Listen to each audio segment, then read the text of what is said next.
సంఘం ఎదుట, పరలోక దేవుని ఎదుట, మరి మనందరి ఎదుట ఈమె సాక్ష్యం ఇస్తుంది.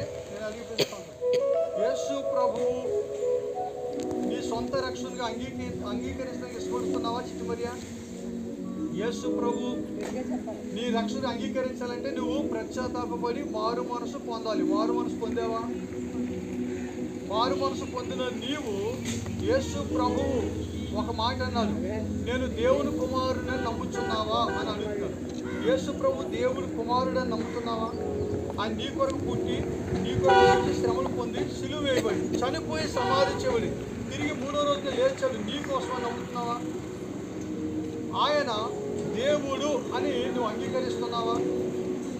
నువ్వు అంగీకరిస్తున్నావు కనుక దేవుడు నేను అడిగే సమర్పణ ఏంటంటే, జీవితకాలం అంతా ఆయన తప్ప ఏరొక దేవుడు లేడని నీవు ఆయన కోసం బ్రతికినను చనిపోయిన ప్రభు బిడ్డగా ఉంటావా?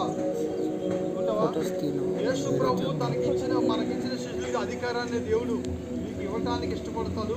ఆయన పునరుద్ధానంలో పాల్పంపులు పొందడానికి, ఆయన మరణంలోనూ పాల్పంపులు పొంది నువ్వు ఎల్లప్పుడూ జీవించడానికి ప్రభు నాకు ఇచ్చిన అధికారం బట్టి నేను నీకు బాప్తిస్మం ఇస్తాను. సంఘం ఎదుట, పరలోక దూతల ఎదుట, దేవుని ఎదుట మరి మనము చిటివరికి బాప్తిస్మం ఇస్తున్నాము. సంతోషమే సమాధానం పాడుదురు. దీని ముందు చిన్న ప్రార్థన సేవకురాలు స్వరూప ప్రార్థన చేస్తూ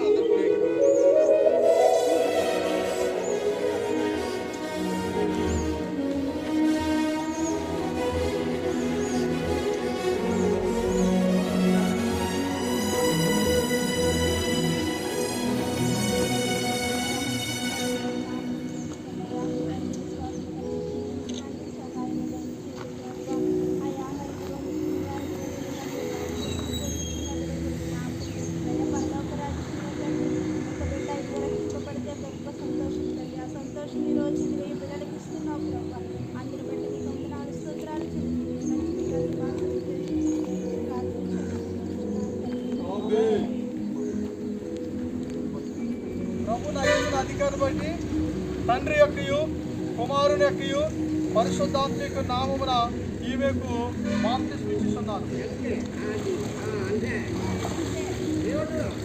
సంతోషమే